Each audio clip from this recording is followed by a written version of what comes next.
and environmental issues, ranging from sustainable tourism through to the question of how you operate carbon markets.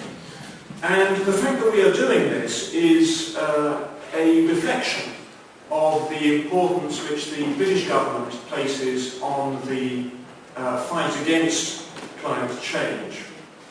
And that importance is reflected in British government domestic policy. We have introduced now a climate change bill which sets, for the first time, legally binding long-term framework for the reduction of emissions in the United Kingdom by at least 60% by the year 2050. This is a bold and demanding step. One can always say that governments don't do enough. There is a great deal more to be done in the United Kingdom. But I think that the government is trying very hard to introduce measures which will have a real effect on reducing emissions in the UK beyond the targets set by the international agreements we have entered into through Kyoto and so on. But it isn't just a domestic priority for us, it is also a priority for the British Ministry of Foreign Affairs, the Foreign Office which I represent.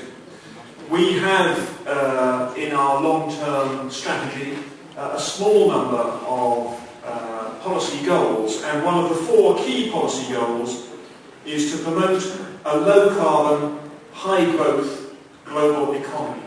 And that is a very important statement that our diplomatic efforts are clearly focused on delivery of a low-carbon, high-growth global economy, which of course is what we are going to be talking about in some way today.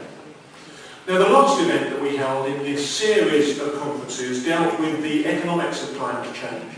And we had a series of very expert speakers, including a member of the team which wrote the Stern Review, Lord Stern's review of the economics of climate change.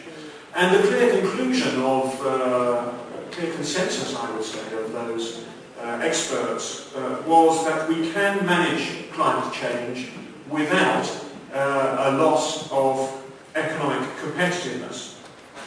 And in a small way, the British experience supports that.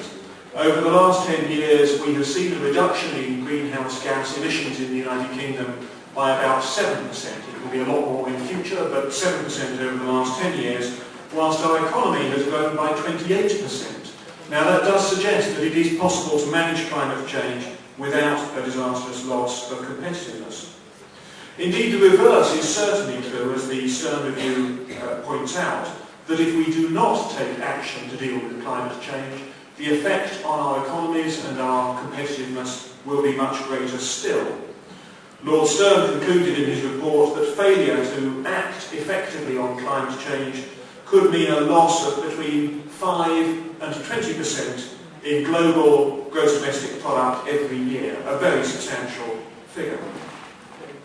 So if our last seminar dealt with the question of economics of climate change and agreed that climate change could be managed without economic loss, today's meeting is really a logical extension of that discussion, because it now addresses, well, what do we need to do in order to achieve development which is sustainable?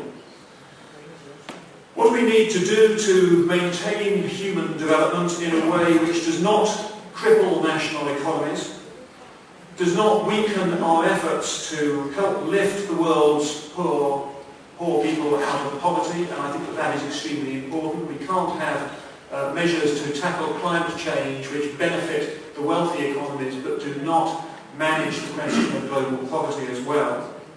And what do we need to do to ensure that we don't ignore the phenomenon of climate change, which of course, if we did so, would undermine all of the other efforts that we might make to sustain our development.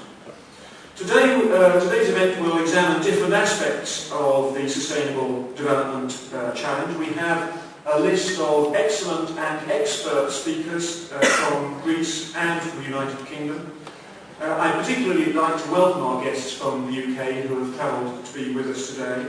I'm very glad indeed that we have with us Jonathan Porritt, who is one of the UK's most respected commentators and activists, I would say, on environmental issues. Indeed, Mr. Porritt is someone who has been preaching the green gospel, if I could put it that way, for more than 20 years. In other words, long before Lord Stern had even thought of writing his report.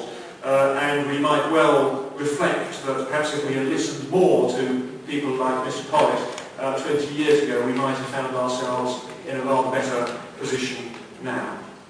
My thanks also go to the sponsors of the event, the British Council and the Minellan Group, both of whom are committed in their different ways to proper management of environmental issues. And lastly, let me say that you will find on your folders, on the front cover of your folders, a reference to a web address, www.theresidence.gr, on which you will find today's presentations and also an audio transcript of today's event, which is being streamed live on that website, so I hope we have an audience in Greece and beyond for today's discussion. Thank you very much indeed.